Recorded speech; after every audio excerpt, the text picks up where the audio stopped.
recebei toda a minha liberdade.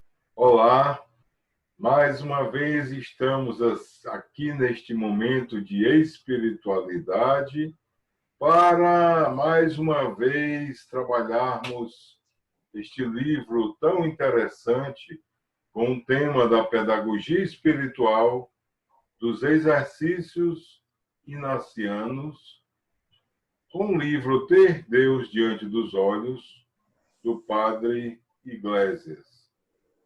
Neste vídeo, nós encerraremos o assunto que está contido neste livro. E agora, para falar dos elementos do acatamento reverencial, ficaremos com a Zuleika. Olá, sejam todos bem-vindos a esse nosso último vídeo sobre o livro Ter Deus Diante dos Olhos. Bem, no último vídeo, nosso último assunto foi sobre o acatamento reverencial. Hoje nós vamos iniciar falando sobre os elementos do acatamento reverencial.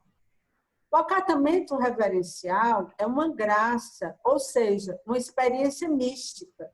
E como experiência mística, nós não podemos defini-la, apenas experimentar. Ou seja, quem tem a experiência mística não consegue definir. Lembram que Inácio fala que não é o muito saber que sacia e satisfaz a alma, e sim o sentir e o saborear as coisas internamente?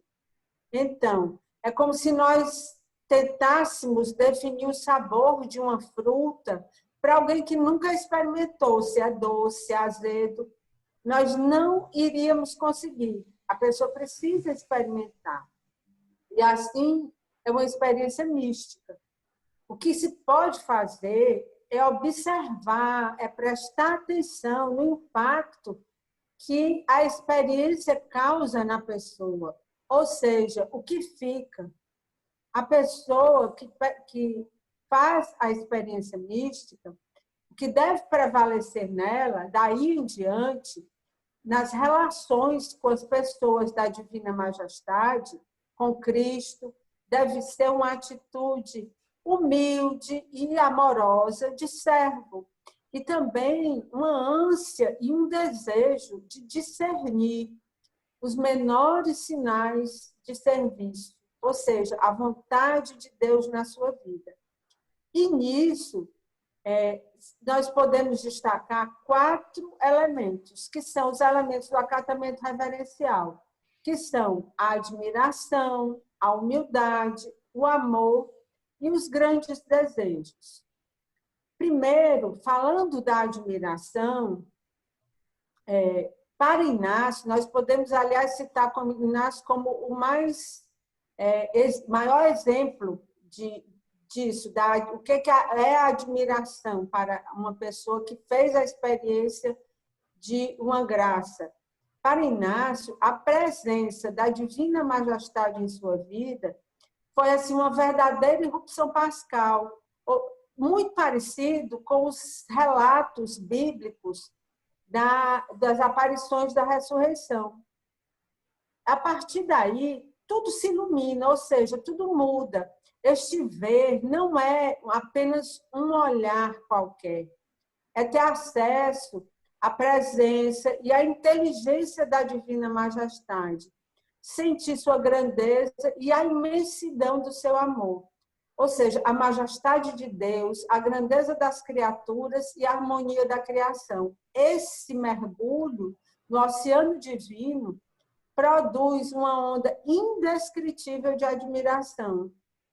O vi e experimentei no meu interior e penetrou em meu espírito. Então, essa atitude de admiração diante da bondade de Deus, que se inclina com ternura sobre a criação, é algo muito parecido com a imagem de uma mãe que se inclina no berço para abraçar seu bebê. Então, Deus que se inclina sobre a criação, leva uma atitude filial e amorosa de reverência. É a partir dessa admiração que você vai ter nessa reverência, como se tem a um pai amoroso. Esse impacto que a admiração provoca no coração humano é o núcleo da atitude ignaciana, do acatamento reverencial, amoroso ou reverencial, ou seja, você acata, você tem esse acatamento, essa abertura, porque ficou admirado com tanto amor, a majestade de Deus, a grandeza das criaturas. Então, agora, no segundo elemento, que é a humildade, aí você passa outro olhar, é a verdade das coisas vistas em Deus. Tudo assim fica focalizado em sua divina dimensão. Eu percebo a majestade de Deus, a grandeza das criaturas, a harmonia da criação. Fica muito clara a distância entre o Criador e a criatura. Embora relações muito amorosas, mas uma dimensão de dependência em relação ao Criador. E essa relação é muito típica da atitude de Inácio. Né? A humildade vem a partir dessa experiência de amor, de dependência. Então, a humildade é uma atitude muito marcante para Inácio. Quando ele faz nos exercícios, ele fala nos 3 graus de humildade, ou seja, os 3 graus de amor, que, na verdade, é uma experiência de amor, uma experiência amorosa, e denota justamente o típico da atitude de acatamento. Quando Inácio usa o termo divina majestade, tem em mente o seguidor radical de Cristo, e que o seguidor que com ele se identifica no rebaixamento e nas humilhações, ou seja, na maior medida do amor.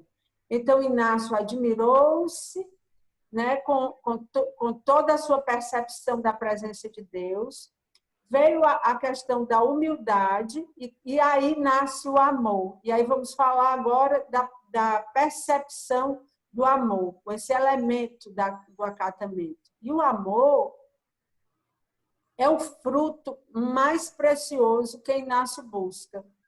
E ele pede na segunda semana dos exercícios, né, um conhecimento interno do Senhor, que por mim se fez homem, para que mais o ame e o siga.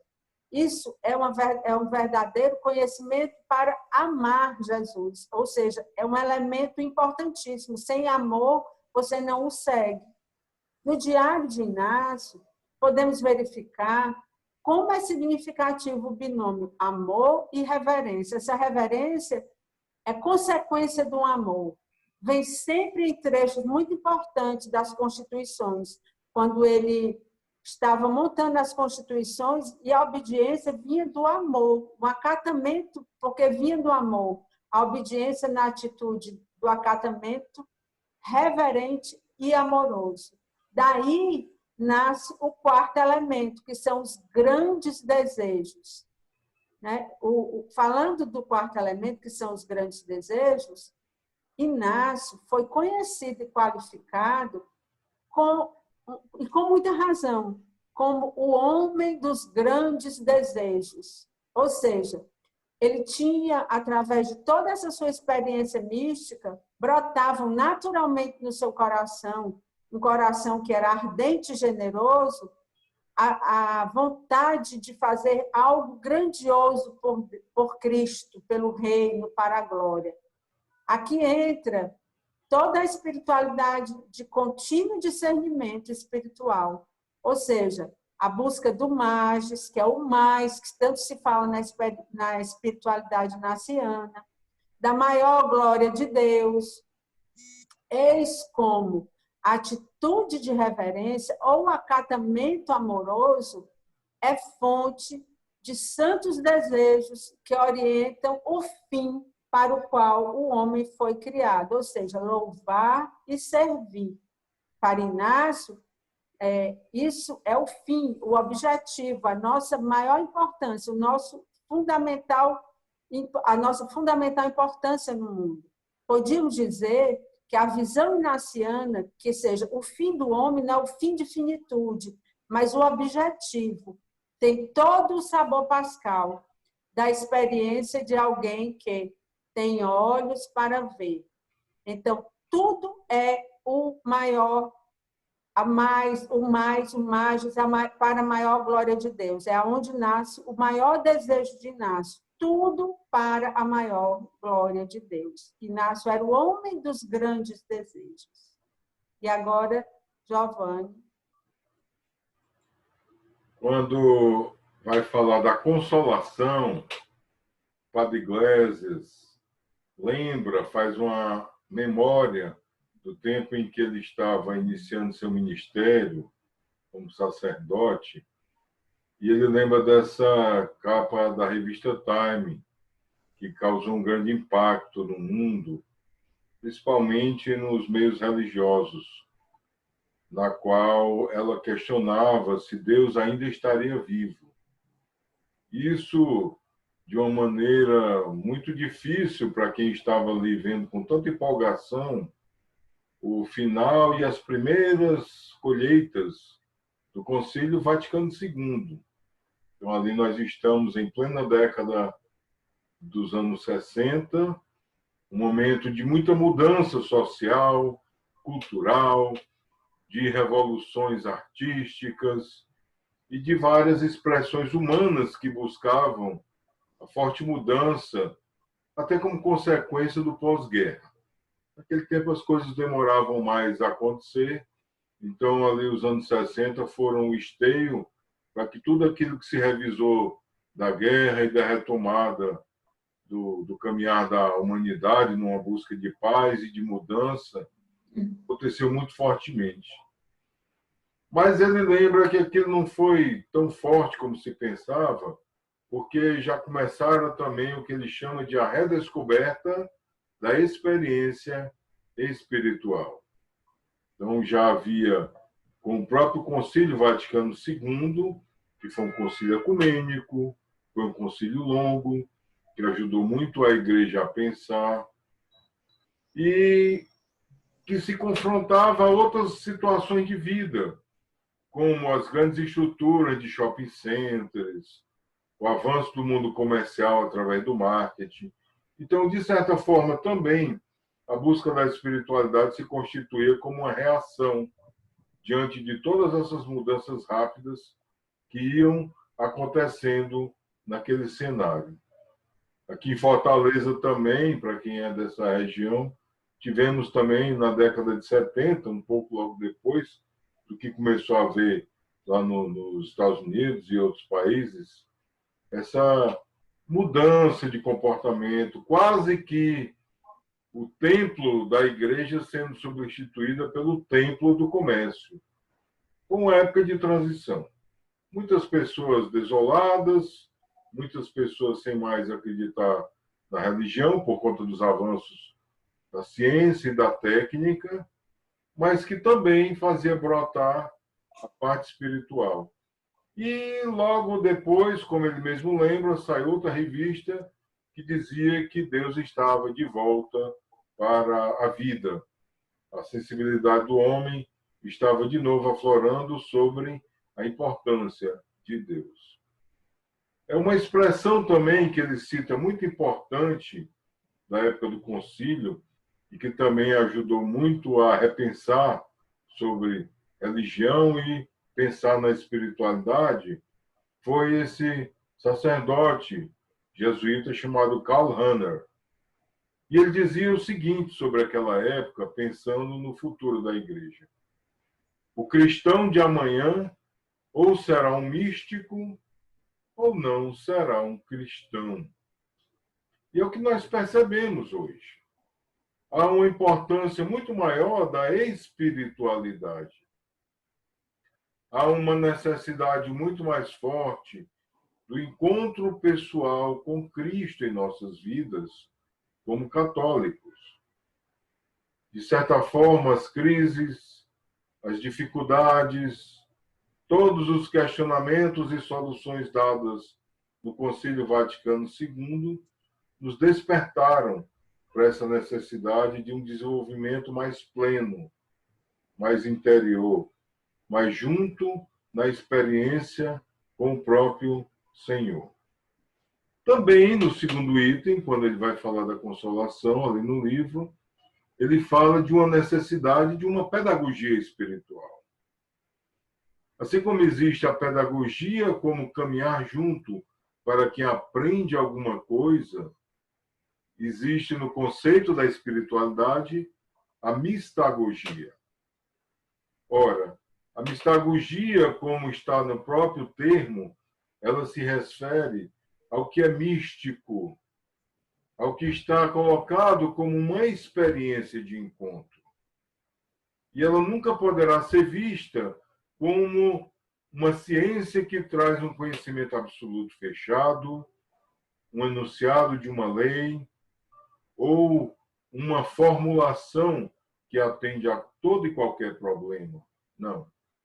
Como mistagogia, podemos dizer que ela favorece uma aproximação.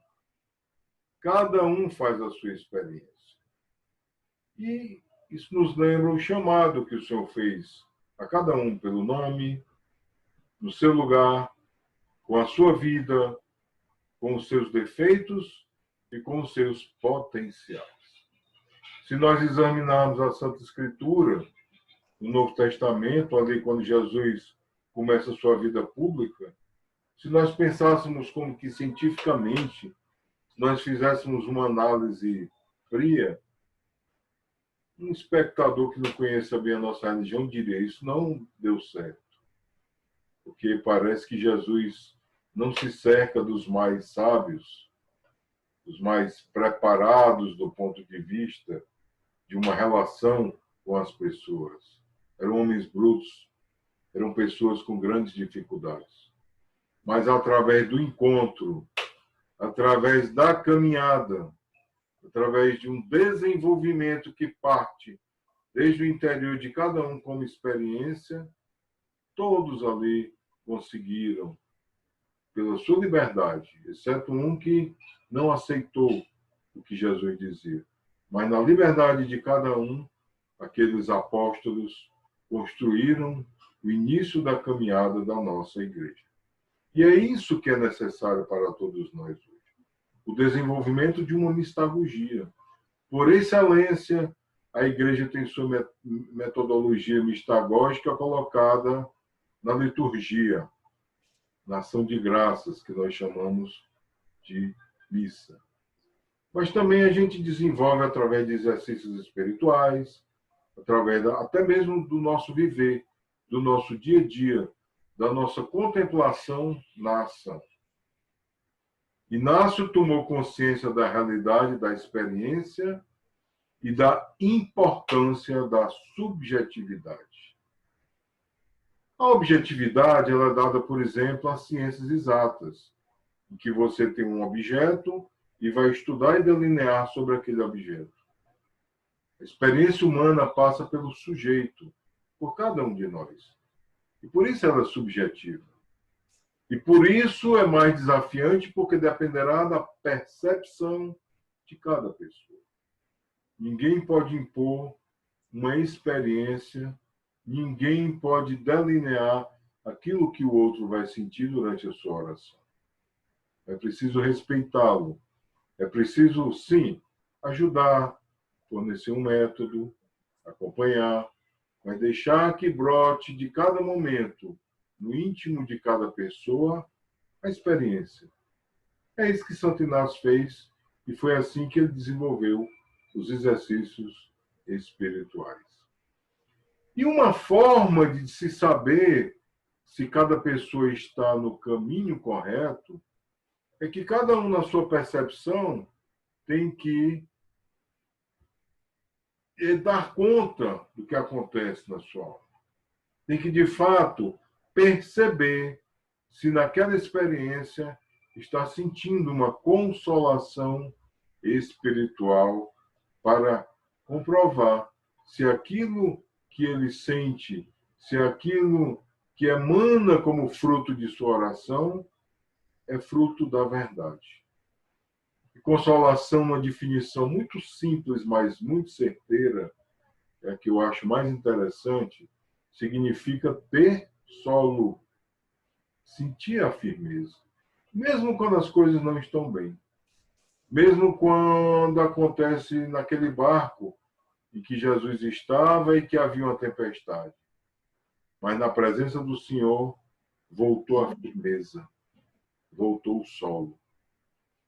Jesus morreu, mas na certeza e na experiência do ressuscitado, aqueles homens frágeis, aquelas mulheres seguidoras, sentiram um solo, sentiram um lugar e um caminho por onde pisar. E essa é uma grande pista, no qual a gente aprende através da experiência, não tem outro modo. E ali o Padre Glésia também, delineando já o final do seu livro, ele coloca pontos do que ele chama a bússola da vida espiritual. É claro, quem faz um itinerário, quem segue viagem, o caminho, precisa de referências. E são essas 3 atitudes que nos levam a delinear o caminho que nós passamos, a verificar se nós estamos no caminho certo. A experiência dos exames, como o famoso exame de consciência, que não pode ser confundido apenas com uma acusação de si, antes de uma penitência de confissão, é muito mais rico o conceito, mas, enfim, é você perceber a cada dia o que acontece consigo. As partilhas, que a gente pode fazer tanto com o acompanhante, como, às vezes, a depender da metodologia, em grupo, e o fruto, a atitude.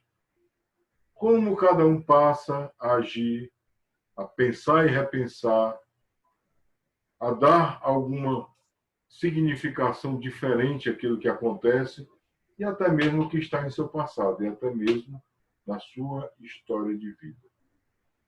É assim que o Padre Iglesias encerra o seu livro. Claro que ele tem uma conclusão e que é interessante quem quiser conhecer, acompanhar, ler. Se quiser também reler aqui rever nossos vídeos, poderá, de uma forma agora completa, que nós encerramos, ter uma noção geral daquilo que nós trouxemos. Vamos ouvir agora as considerações finais da Zuleika. Bom, realmente eu acho que seria muito bom quem pudesse rever, se tiver a possibilidade de adquirir o livro, nós vamos ainda ver com o padre se conseguimos ainda pedir, e quem não conseguiu, pode tentar pela internet, na Loyola, e se adquirir o livro, vendo os vídeos, eu acho que tem mais proveito, né? Então, é isso, aguardamos os próximos vídeos, que serão agora que nós iremos fazer, sobre algum assunto da Revista de Espiritualidade Taici. Né? Nós iremos procurar sempre assuntos pertinentes que nos ajudem a caminhar nos exercícios ou em algum elemento de espiritualidade e trataremos nos próximos vídeos sempre sobre a Revista Taici. Agradecer a vocês. Um abraço a todos. Agradeço também a atenção. Este foi um oferecimento em alguns vídeos por episódios do Serviço Naciano de Espiritualidade, sobre este livro do Padre Iglesias. No final do vídeo, enquanto aproveitam aí essa música, vocês terão mais informações. E à medida que tivermos outros assuntos em artigos para abordar, estaremos de volta neste mesmo canal com o nosso Momento de Espiritualidade. Muito obrigado. Tomai, Senhor, e recebei toda a minha liberdade, a minha memória também.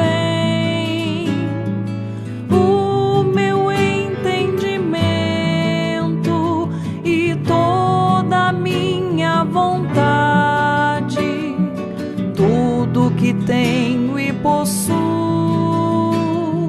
vós me destes com amor.